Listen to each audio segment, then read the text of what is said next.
पूरे देश में महाकुंभ की चर्चा हो रही है, जिसे देखो वही महाकुंभ की बात कर रहा है। कोई महाकुंभ जा रहा है, कोई महाकुंभ जाकर लौट रहा है, लेकिन लोगों के मन में सवाल है कि बॉस बाबा बागेश्वर कहां है?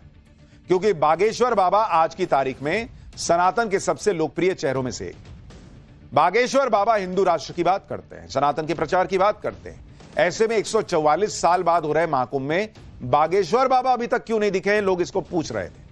लेकिन आज बागेश्वर बाबा ने इस इंतजार को खत्म कर दिया। महाकुंभ की चर्चाओं में बागेश्वर बाबा की एंट्री हो गई। बागेश्वर बाबा ने वो बड़ा ऐलान कर दिया है जिससे हड़कंप मच गया है। अब तक बाबा बागेश्वर अपनी कथा के मंचों से हिंदुओं को संगठित करने की अपील कर रहे थे, इसके लिए पदयात्रा निकाल चुके थे। लेकिन अब बाबा बागेश्वर ने इसके लिए सनातनियों की आस्था के सबसे बड़े मंच को चुन लिया है, और वो मंच है महाकुंभ का। महाकुंभ में बाबा बागेश्वर के पूरे शेड्यूल के बारे में आपको आगे बताऊंगा। साथ ही यह भी बताऊंगा कि महाकुंभ में पहुंचे साधु संतों ने महाकुंभ में पहुंच रहे पीएम मोदी से गुरु दक्षिणा में क्या मांग लिया है। लेकिन पहले सुनिए महाकुंभ में अपनी धमाकेदार एंट्री पर बाबा बागेश्वर ने क्या बड़ा ऐलान किया है। हम भी आ रहे हैं महाकुंभ, एक नए संकल्प के साथ हम भी डुबकी लगाएंगे। जात पात और भेदभाव की मुक्ति के लिए हम भी डुबकी लगाएंगे। भारत को हिंदू राष्ट्र बनाने के लिए हम भी डुबकी लगाने आ रहे हैं। हिंदू जगाओ, हिंदुस्तान बचाओ। यानी बाबा बागेश्वर ने क्लियर कर दिया कि हिंदू जगाओ हिंदुस्तान बचाओ के संकल्प के साथ वो महाकुंभ पहुंच रहे हैं। बाबा बागेश्वर 25 जनवरी को प्रयागराज में चिदानंद मुनि श्री के परमार्थ निकेतन आश्रम में पहुंचेंगे। 27, 28 और 29 जनवरी को बाबा बागेश्वर महाकुंभ में हनुमंत कथा करने वाले हैं। 30 जनवरी को बाबा बागेश्वर संत महासम्मेलन में भी हिस्सा लेंगे। बाबा बागेश्वर ने खुद अपने महाकुंभ आने की जानकारी श्रद्धालुओं को दी है और बताया है कि 29 जनवरी यानी मौनी अमावस्या को होने वाले अमृत स्नान में वो संगम में आस्था की डुबकी लगाएंगे। सुनिए एक बार। महाकुंभ सनातन पर विचार के लिए रखा जाए। कुंभ का आयोजन सनातन पर विचार के लिए रखा जाता है। सनातन को बचाएं कैसे, हिंदुत्व का प्रचार कैसे हो, हिंदू राष्ट्र कैसे बने, और कौन असली है कौन नकली है, इस पर भी बात हो। हमारे सनातन धर्म में क्या कुरीतियां हैं, इन पर भी बात हो। इसलिए पूरे भारत के योगी, जपी, तपी, ऋषि, मुनि, साधु, सन्यासी वहां पहुंचे। उनके चरणों में हम प्रणाम करके महाकुंभ संकल्प है अपनी सनातन को बचाने के लिए, सनातन को बढ़ाने के लिए, हिंदुत्व को जगाने के लिए, हिंदुस्तान को बचाने के लिए, पूरे विश्व में शांति के लिए, इसी ध्येय के साथ हम जा रहे हैं संतों को प्रणाम करने। और 3 दिन तक सुनाएंगे कथा। 27, 28 और 29 तारीख को। 29 तारीख को है शाही स्नान, वहां करेंगे स्नान। महापुरुषों के चरणों में लौट करके करेंगे प्रार्थना कि जितने महाकुंभ में आए हैं, तो अगर वही हिंदू राष्ट्र का संकल्प ले लें तो भारत हिंदू राष्ट्र बनते देर नहीं लगेगी। महाकुंभ चलिए एक बार अपनी संस्कृति को देखने के लिए, चित्र के लिए नहीं, चरित्र के लिए, रील के लिए नहीं, रियल के लिए। बॉस बाबा बागेश्वर क्लियर बोलते हैं, उनका विजन क्लियर है कि वो महाकुंभ में सिर्फ डुबकी लगाने नहीं जा रहे, बल्कि हिंदू राष्ट्र के लिए लोगों को जगाने जा रहे हैं, सनातन के लिए लोगों को जगाने जा रहे हैं, रील के लिए नहीं रियल के लिए जा रहे हैं। बागेश्वर बाबा सिर्फ महाकुंभ में पहुंच ही नहीं रहे, बल्कि वो ये भी कह रहे हैं कि महाकुंभ ऐसी जगह है जहां हिंदू समाज एकजुट दिख रहा है। हिंदुओं को एकजुट करना ही बागेश्वर बाबा का लक्ष्य है। यानी बागेश्वर बाबा कोई मौका नहीं छोड़ रहे कि कैसे हिंदुओं को एक किया जाए, चाहे महाकुंभ में जाकर हो, चाहे पदयात्रा करके हो, चाहे अपनी कथाओं के जरिए हो। महाकुंभ में कोई छोटा या बड़ा नहीं है, सब महाकुंभ की आस्था के रंग में रंगे हुए हैं। विदेश तक से लोग महाकुंभ में आ रहे हैं और पवित्र संगम में स्नान कर रहे हैं। बाबा बागेश्वर का कहना है कि जो महाकुंभ में दिख रहा है वैसा दूसरे धर्मों में नहीं होता। सुनिए क्या मैसेज दे रहे हैं बागेश्वर बाबा।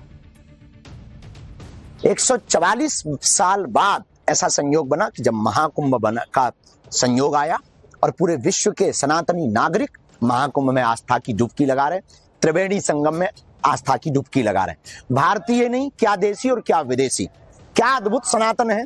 दूसरे मजहब के लोग दूसरे लोगों को काफिर कहते हैं, और हमारा सनातन धर्म कितना अद्भुत है और कितना प्राचीन है और कितना विशाल है और कितनी विराट सोच का है कि क्या फ्रांसीसी, क्या नाइजीरियन, क्या अंग्रेज और क्या विदेशी और क्या देसी, कौन बड़ा कौन छोटा, कौन साधु कौन गृहस्थी, कौन राजा कौन रंक, सब डुबकी लगा रहे हैं। कहां? एक घाट पर, संगम में। यानी बागेश्वर बाबा ये कह रहे हैं कि जब आप संगम में जा रहे हो, डुबकी लगा रहे हो, उस पानी में जा रहे हो, तब तो कोई जात पात नहीं है। कोई तो ये नहीं देख रहा कि भाई वो दलित है, मैं उच्च वर्ग से हूं, क्या है नहीं है, सब एक साथ डुबकी लगा रहे हैं। तो जब ये महाकुंभ में हो सकता है तो महाकुंभ के बाद क्यों नहीं हो सकता? हिंदू इस तरह से एकजुट क्यों नहीं रह सकता? ये मैसेज देने के लिए वो जा रहे हैं। महाकुंभ के लिए रवाना होने से पहले बागेश्वर बाबा ने सनातन धर्म और सनातनियों के लिए महाकुंभ का महत्व क्या है उसके बारे में भी बताया। बाबा बागेश्वर ने पौराणिक कथाओं और प्राचीन ग्रंथों का जिक्र करते हुए बताया कि आखिर कुंभ नदी के किनारे ही क्यों महाकुंभ होता है। समुद्र मंथन हुआ तो समुद्र मंथन में 14 रत्न निकले। 14 रत्नों में एक रत्न है अमृत, और जब अमृत निकला तो देवताओं और राक्षसों में युद्ध हो गया। जब युद्ध हुआ तो अमृत की कुछ बूंदें छलकी जो 4 जगहों पर गिरी, प्रयागराज में, नासिक में, हरिद्वार में और उज्जैन में। और जहां पर अमृत की वो 4 बूंदें गिरी वहीं पर कुंभ लगता है। आगे बाबा बागेश्वर ने बताया कि चारों जगह नदियों के किनारे बसे हैं, इसलिए कुंभ के स्नान का बड़ा महत्व है, क्योंकि नदियां ही ये सिखाती हैं कि हम अपनी संस्कृति को सिंचित रखें, सींच के रखें। नदियां इसका संकेत हमको देती हैं कि हम अपनी प्रकृति और संस्कृति से जुड़े रहें। विचार भले ही नए हों पर संस्कार पुराने हों। इसके साथ ही बाबा बागेश्वर ने 3 प्रकार के कुंभ की भी जानकारी दी। अर्धकुंभ, पूर्ण कुंभ और महाकुंभ के नाम से जाना जाता है। बाबा बागेश्वर ने बताया कि जो अर्धकुंभ होता है वो 6 साल में आता है, पूर्ण कुंभ 12 साल में और महाकुंभ 144 साल में। लेकिन जिस महाकुंभ को सनातन का सबसे बड़ा मंच माना जाता है, आस्था का महाकुंभ कहा जा रहा है, सनातन संस्कृति को मजबूत करने का महाकुंभ माना जा रहा है, उसी महाकुंभ की पिछले दिनों कुछ ऐसी तस्वीरें वायरल हुई जिन पर बाबा बागेश्वर भड़के। दरअसल महाकुंभ में सनातन के गौरव पर चर्चा होने की जगह साध्वी के वेश में पहुंची एंकर और मॉडल हर्षा रिछारिया की सबसे ज्यादा चर्चा होने लगी। मीडिया हो चाहे सोशल मीडिया, हर जगह हर्षा रिछारिया वायरल होने लगी। हर्ष है कि वो महाकुंभ में ही मौजूद है और 29 जनवरी को होने वाले अगले अमृत स्नान में भी पहले अमृत स्नान की तरह रथ पर सवार नजर आ सकती है। इसी तरह आईटी बाबा अभय सिंह भी अपने बयानों की वजह से खूब वायरल हुए। सनातन पर आईटी बाबा के ऐसे बयान वायरल हुए जिससे उनकी सोच पर सवाल उठने लगे। महाकुंभ में आते ही इन्होंने अपनी पहचान आईटी बाबा के तौर पर बना ली थी। इसी तरह से जब आईटी बाबा जो है वो वायरल हुए तो कई जगह उनको लेकर भी विवाद हुआ, लेकिन वो भी वहां डटे हुए हैं। हम महाकुंभ पहुंच रहे लोगों से अपील की कि रील के लिए नहीं बल्कि रियल के लिए महाकुंभ जाइए। 144 साल में यह मौका आया है, उसको फील कीजिए। सिर्फ रील के चक्कर में रहिएगा तो फील नहीं कर पाइएगा। सुनिए बाबा बागेश्वर। हम किसी के भी देखिए, हम भी इस आप लोगों तक पहुंचे तो कहीं ना कहीं रील और मीडिया का और सोशल मीडिया का बड़ा हाथ है, लेकिन कहीं ना कहीं वर्तमान समय में महाकुंभ अपने मुद्दे से भटक रहा है। उनके प्रति हमारी संवेदना है, चाहे वो कोई भी बहन हो या कोई भी बाबा जी के बारे में चर्चा हो। महाकुंभ इस बात के लिए लगाया गया कि हमारी संस्कृति का प्रचार हो, हमारे सनातन का प्रचार हो। और भी तो साधु संत हैं, केवल वही युवतियों पर क्यों महाकुंभ की रील टिकी हुई है, वही बाबा पर क्यों टिकी हुई है? वहां रिसर्च का केंद्र है बहुत बड़ा। इतने 40 करोड़ लोगों का मैनेजमेंट कैसे हो रहा है, इसका बहुत बड़ा मुद्दा है। ये रिसर्च का बहुत बड़ा विषय है। इतने साधु महात्मा आते कहां से हैं, जाते कहां हैं, अखाड़े कितने हैं, संगम का महत्व क्या है, हम हिंदुत्व पर काम कैसे कर सकें, कन्वर्जन कैसे रोक सकें, और जो चले गए उनकी घर वापसी कैसे करवा सकें, और भारत को हिंदू राष्ट्र कैसे बनाया जा सके। महाकुंभ इसके लिए रखा है। और हमें लग रहा कहीं ना कहीं महाकुंभ अपने उद्देश्य से भटक रहा है। रील में नहीं, रियल में जीना चाहिए। वहां और भी महापुरुष हैं, शंकराचार्य हैं, मठाधीश हैं, मठों के आचार्य हैं, तपस्वी हैं, योगी हैं, जपी हैं, तपीजी हैं। इसलिए हम कहते हैं कि जिंदगी में रील में नहीं, रियल में जीना चाहिए। इसलिए हमने कमेंट किया, पर उन बच्चियों पे कमेंट नहीं है, उन लोगों पे कमेंट नहीं। उनकी कोई गलती नहीं। उनकी क्या गलती है? विचारों की गलती उनकी है जो महाकुंभ के उद्देश्यों को भटका रहे। बाबा बागेश्वर अकेले नहीं है जिन्होंने महाकुंभ में चल रहे रील वाले कल्चर पर सवाल उठाए। महाकुंभ में शामिल कई साधु संत भी इस पर खुलकर नाराजगी जाहिर कर चुके और अब इसका असर भी होता दिख रहा है। जिस महाकुंभ में अब तक वायरल बाबाओं की चर्चा जोरों पर थी, उस महाकुंभ में अब प्रधानमंत्री के आने पर चर्चा हो रही है। कल ही योगी आदित्यनाथ अपनी पूरी कैबिनेट के साथ संगम में आस्था की डुबकी लगाने पहुंचे और अब यह भी तय हो चुका है कि 5 फरवरी को प्रधानमंत्री मोदी भी आस्था की डुबकी लगाने महाकुंभ पहुंचेंगे। पीएम मोदी के महाकुंभ पहुंचने पर पूरी दुनिया के साथ ही महाकुंभ में मौजूद साधु संतों के भी नजर टिकी हुई। महाकुंभ में जुटे साधु संतों के अखाड़ों ने प्रधानमंत्री मोदी और सीएम योगी को महाकुंभ का यजमान बताया है और उनसे बड़ी गुरु दक्षिणा की मांग कर दी है। साधु संतों का कहना है कि बिना दक्षिणा के यज्ञ पूरा नहीं होता।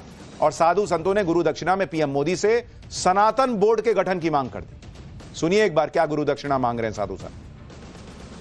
हमको देश के यशस्वी प्रधानमंत्री माननीय नरेंद्र मोदी जी, उत्तर प्रदेश के यशस्वी मुख्यमंत्री योगी आदित्यनाथ जी से 2 दक्षिणा चाहिए। सनातन बोर्ड हमको मिले, लेकिन वक्फ बोर्ड खत्म हो। जब तक वक्फ बोर्ड खत्म नहीं होगा तब तक समस्या बनी रहेगी।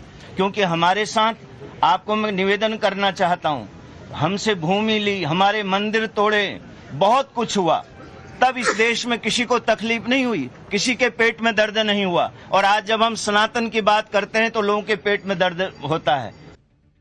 अगर वक्फ बोर्ड है तो सनातन बोर्ड हमें चाहिए ही चाहिए। बिना सनातन बोर्ड लिए हम कुंभ से वापस नहीं जाएंगे। ये दृढ़ संकल्प के साथ सभी सनातनी यहाँ पहुंचे। मंदिरों पे टैक्स लगते हैं, साउथ के सारे मंदिर के टैक्स के पैसे से मदरसे और गिरजाघरों में जाते हैं। बिहार सरकार में 6% अगर मंदिर भी आप घर में बनाते हैं तो टैक्स आपको भरना पड़ेगा। तो हम हिंदुस्तान में हिंदू रह रहे हैं या बंटवारा करके हम कहीं अनाथ हो गए। हमारे रहने के लिए जगह, अपना भी देश, अपनी भी भूमि नहीं है, ऐसा प्रतीत होता है। एक तो सारे बोर्ड खत्म कर दीजिए और यहाँ पे यूनिफॉर्म सिविल कोड लाइए, एकता समता रखिए, सबको बराबर मानिए। अन्यथा बहुत सारे बोर्ड हैं, तो पहले तो इसमें जो बहुसंख्यक धर्म को मानने वाले लोग हैं उनका भी सशक्त सनातन बोर्ड होना चाहिए यहाँ। यानी महाकुंभ से आवाज उठ रही है कि प्रधानमंत्री मोदी गुरु दक्षिणा दें और जिस तरह से वक्फ बोर्ड है वैसे सनातन बोर्ड बने। महाकुंभ में पहुंचे साधु संत मोदी और योगी से गुरु दक्षिणा में सनातन बोर्ड क्यों चाहते हैं, इसकी वजह समझना भी जरूरी है। एक रिपोर्ट के मुताबिक आंध्र प्रदेश में 43,000 मंदिर सरकार के अंडर आते हैं। उन मंदिरों की संपत्ति से जो कमाई होती है, उन मंदिरों को जो दान मिलता है, उसका सिर्फ 18% हिस्सा ही मंदिरों पर खर्च होता है। बाकी 82% रकम कहां जाती है, इसका कोई हिसाब नहीं। बात सिर्फ आंध्र प्रदेश की नहीं है, देश के 15 राज्यों में करीब 4 लाख मंदिरों पर डायरेक्ट या इनडायरेक्ट तौर पर सरकार का कंट्रोल है। ये वो मंदिर हैं जिनकी कमाई लाखों करोड़ों में। सनातन बोर्ड की मांग इसलिए भी उठ रही है क्योंकि प्रयागराज में जिस जगह पर महाकुंभ हो रहा है उसकी जमीन पर भी वक्फ बोर्ड के नाम पर दावा ठोकने की कोशिश हो चुकी है। सुनिए सनातन बोर्ड की मांग पर आध्यात्मिक गुरु देवकीनंदन ठाकुर क्या कह रहे हैं। सनातन बोर्ड का मतलब है जो आध्यात्मिक प्लेसेज हैं, हम उन पे जो, और वो भी मंदिर वो जो सरकार के अंडर है। दूसरी बात आपने कहा कि वक्फ बोर्ड ने सनातन की किसी जगह को लिया। देखिए सनातन बोर्ड ये कार्य करेगा, किसी की 1 इंच जगह लेगा नहीं और सनातनियों की 1 इंच छोड़ेगा नहीं। अगर कोई सनातनियों की जगह पे, मंदिर की जगह पे, किसी गौशाला की जगह पे कहीं भी कोई दावा ठोकेगा तो सनातन बोर्ड उसे ठोकेगा। यानी सनातन बोर्ड की मांग अब बहुत तेजी से आगे बढ़ रही है। इस पे ब्रेक